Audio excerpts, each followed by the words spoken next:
Are TV audience tools inherently broken at this point? I think there's a revolution.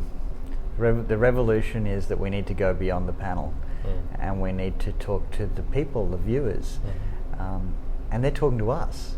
They're telling us at this rate of, I think we worked it out, 30 million mentions of US TV shows since the beginning of this year, what they think about TV shows. And we can take that data and we can do really interesting things. We can look at it by community, by age demographic, and by sentiment. So how is it better than a Nielsen box? 30 million data points is obviously a big part of that. No, it's different. It's just completely bigger. Yeah. It's fuzzier though. And that's the challenge, is how do you take fuzzy data and turn it into quantifiable data? How do you take a source like Twitter, where people don't tell you their age, and work out what under 18-year-olds think? Right. Because media buyers and brands are used to buying media as under 18, in this location. So how do we work out under 18s? And there are ways to do it. And that's what we've been working on. Do you see this type of TV social data working in tandem with established means, or do you see it overtaking established means? Look, I think it'll supplement initially, and people will test it, and all the things like, well, is Twitter representative of the demographic? And why is a large Twitter sample better than a carefully planned Nielsen panel demographic? And people will be comparing it. But I think the area where it's going to stand out, without a doubt, at the beginning, is the timeliness of it. You can see within a second what people are thinking about your shows, so that, in fact, we had dinner with some producers last night who want to see in real time what people are thinking in a quantifiable way, by community, by age demographic, about each point in the show. So we could be sitting here now actually watching a needle blipping up and down as Jodee and Max speak. Or flatline, right? So is sentiment something that is inherently qualitative, or is there a quantitative component to it?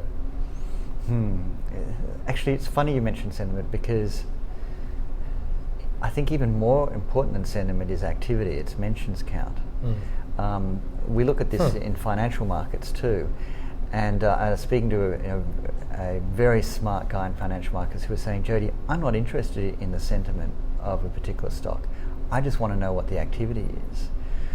Because negative for one person is actually positive for another, and you never actually really know what's driving the market. That's in finance. I think in TV shows, if you're getting a very big negative reaction, it could be a negative reaction to something that was said on the show that was about the show content or an actor, rather than necessarily the show itself.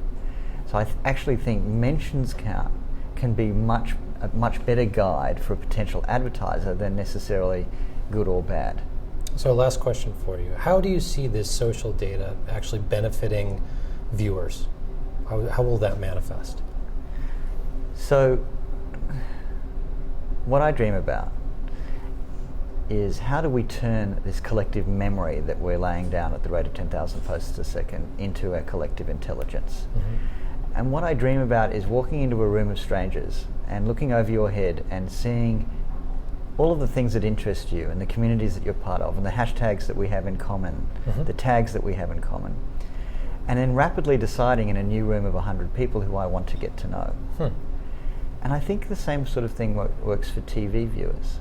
When they're watching shows, they should be able to see what their friends are watching, what their friends are saying about the shows, what people like them, other CEOs or other mummy bloggers are saying about things. And so this is all about, how do we find relationships between different parts of data?